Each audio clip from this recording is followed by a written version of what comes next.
you want to come out here, or where do you want to do it? Right there's fine, David. Okay.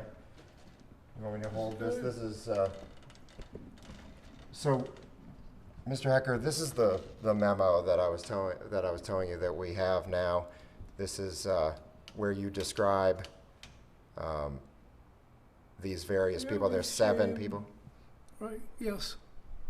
Yeah, so in here, it's not just allegations anymore. Here you're saying that you did this, that you had simultaneous masturbation with someone who was under 16. You say about wrestling and touching.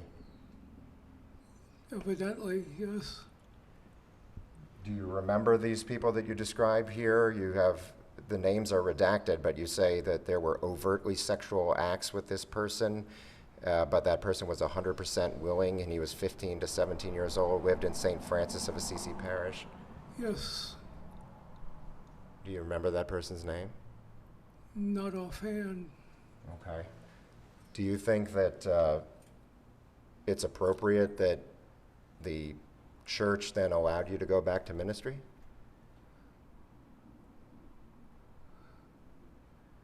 Evidently, they understood that I definitely would not do anything like this again, and our church believes in repentance and changing your life around completely. So, and Jesus forgave so many sinners. So that's what we go by, is forgiveness, with the assurance that it won't happen again. And did it happen again? How many times did it happen? It didn't happen again, I can tell you that. I'm quite sure. Yeah. You also... In fact, excuse me, I made up my mind then that I would not be even with anyone underage in any circumstance. And once or twice it came close that somebody came to the door, but I was by myself, so I didn't let them in or anything like that. So I made sure, you know, from then on to be very, very careful. And then for too long, I retired from active ministry. Yeah. Do you watch child pornography? This Do is, you remember admitting watching child pornography? this is Ramon Vargas asking if you admitted to watching child pornography.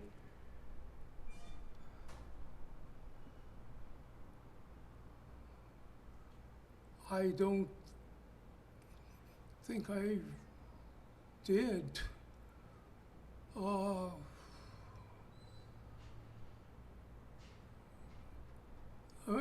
I'm not sure about that. There's a document that says that you were diagnosed when you went for treatment with pedophilia. Do you agree with that diagnosis? I don't know, I'm not a doctor or psychiatrist or anything like that. Do you believe the parishioners deserve to know when you admitted this in 1999 that you had done these things? I don't know. David, if you want the names over here.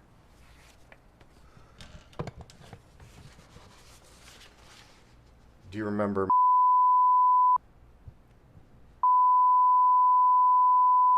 That's who you said in 1999 that you had overtly sexual acts with. You talked about mutual masturbation in the rectory.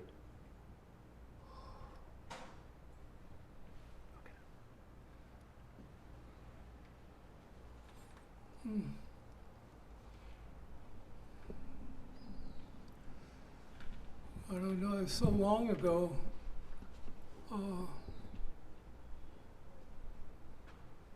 Do you remember Aaron Abair? He's specifically said that you would do hernia exams on the kids who played sports and line them up. I don't know, the lady wants to put mail in our mailboxes, so. Sorry, Steve. Do you remember doing that, where kids who were playing sports, you would have them line up and give them hernia exams? I don't remember that, no. Okay. So do you think that he's not telling the truth about that, Mr. Hebert, when he says that? I don't know. Yeah. Somebody wants to get in. I don't need to. No, she's good. Oh, she's with you? Yeah. Okay. So, do you think that the church should have handled things any differently? They didn't remove you from ministry until you retired in 2002, even though you had admitted these things, and they didn't tell the public until 2018.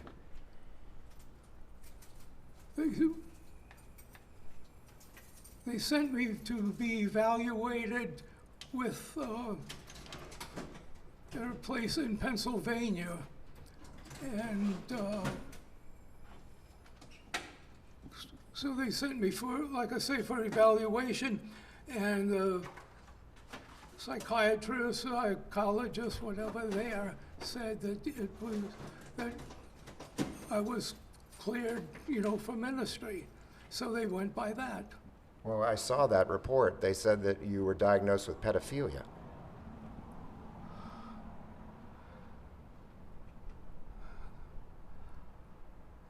I don't know how that goes. All I know is that they said it was safe for me to go back to active ministry, and so that's what I did, and, made up my mind for sure that I would never be in a way that I could even be accused of anything, because I was, that was it. That was the end of my life in this fashion. Have you been cut off from your retirement benefits? Yes. Why? I don't know. You have to ask a lawyer about that. Well, the church is not allowed to pay people who are credibly accused. Do you think that that's just?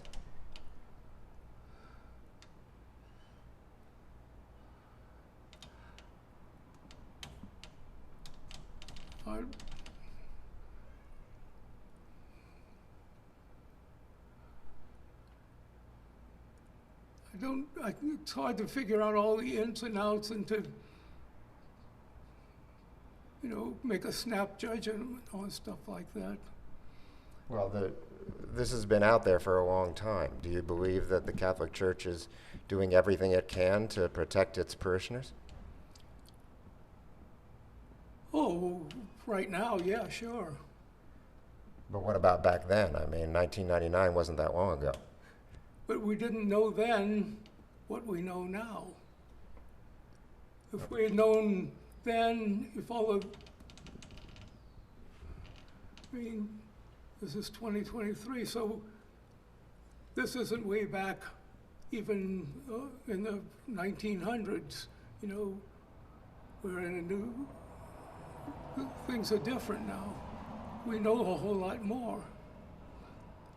And there's safeguards now, and that's all I can tell you, that I know, that, we have the safeguards in place, and I can't speak for anybody else, but I know for myself, I'm very careful these days, make sure that I'm, never where there's not a case where I'm alone with anyone. Yeah. Under 18 or 21 or whatever the age is. In fact, I hardly see anybody these days anymore, any friends and relatives and all. Do you believe that you should face any criminal punishment? I really can't answer that. I just don't know. Do you say we know more now than we did then? Have you learned some things that make you see things differently than you did back then? About your own actions? Oh, sure.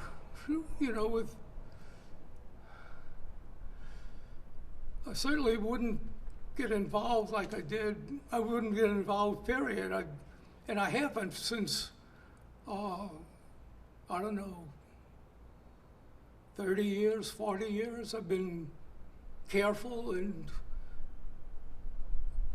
I just don't have any contact with where this would happen. Do you have any other questions? The handle. What's that? What's the handle? Ask me about that one. Oh, that's right.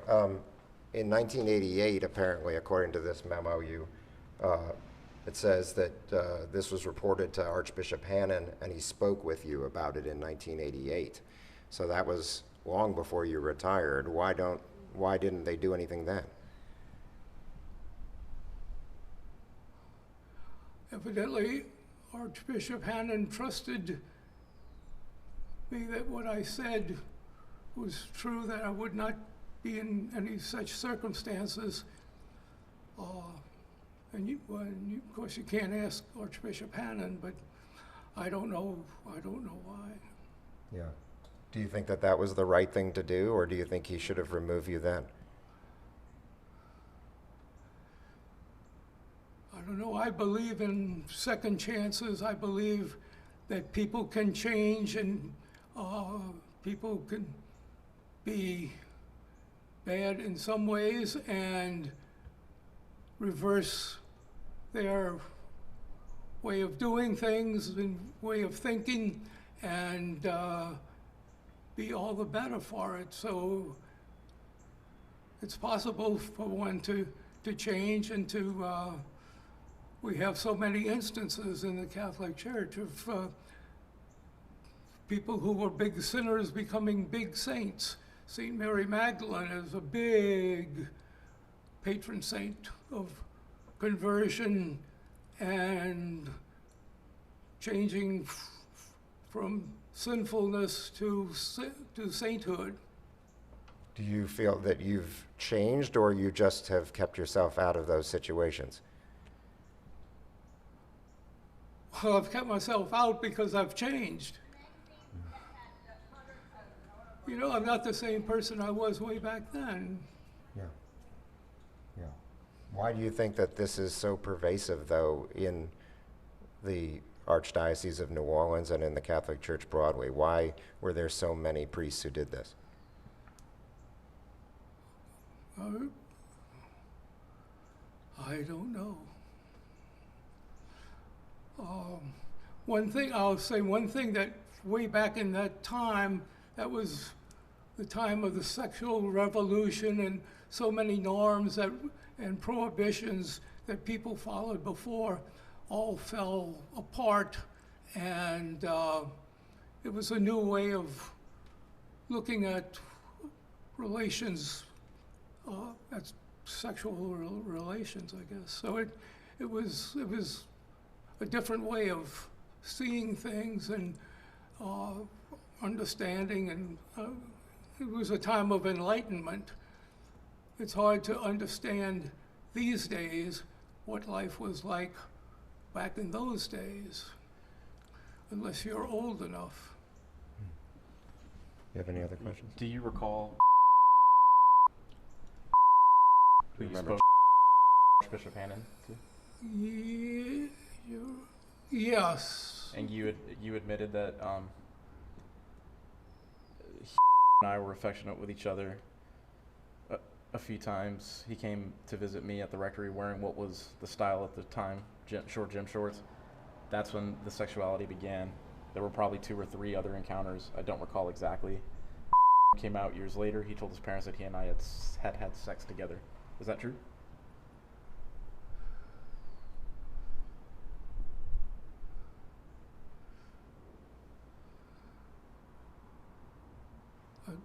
It's hard to remember from, way back then. It's just, like I say, it was so long ago, and I just, it was just the past. And so I just can't say. I don't know. Do you feel like the church could have done more to protect children or people who were not adults yet or vulnerable adults at that time?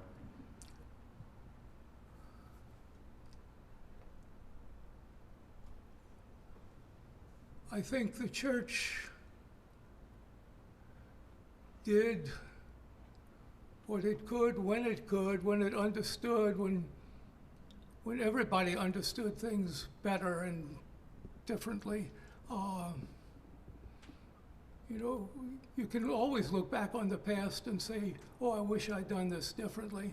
But at the time, it didn't occur to you, or, you know, it's different mentality, different way of seeing things, it's just different. But you say in here, for instance, that one of the people was willing, but he was a 15-year-old boy. Do you feel that a 15-year-old boy can be willing to have sex with an adult, particularly a priest? Right now, no. Definitely not. But why would that be different then than it is now?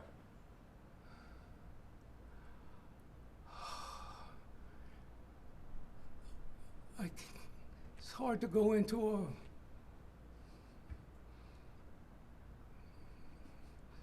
a course on this.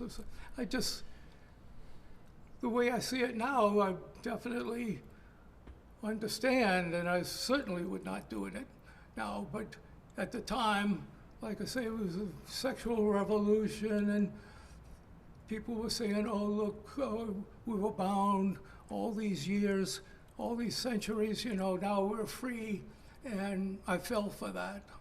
Mm-hmm. Okay. Is there anything else you want to say?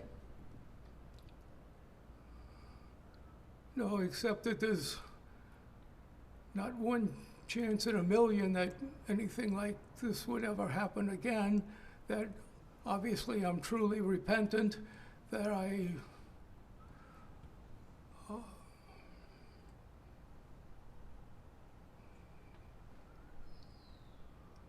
well, that's about it, you know, that I would never do anything like this again, for sure. Okay. Can I ask one last question? One last question. One last question. Have you choked out and raped any child? Have you choked a child until he was unconscious and then raped him? No. You deny that you ever raped anybody against their will? Yes. Okay. Thank you very much. Okay. Thank you. Thanks.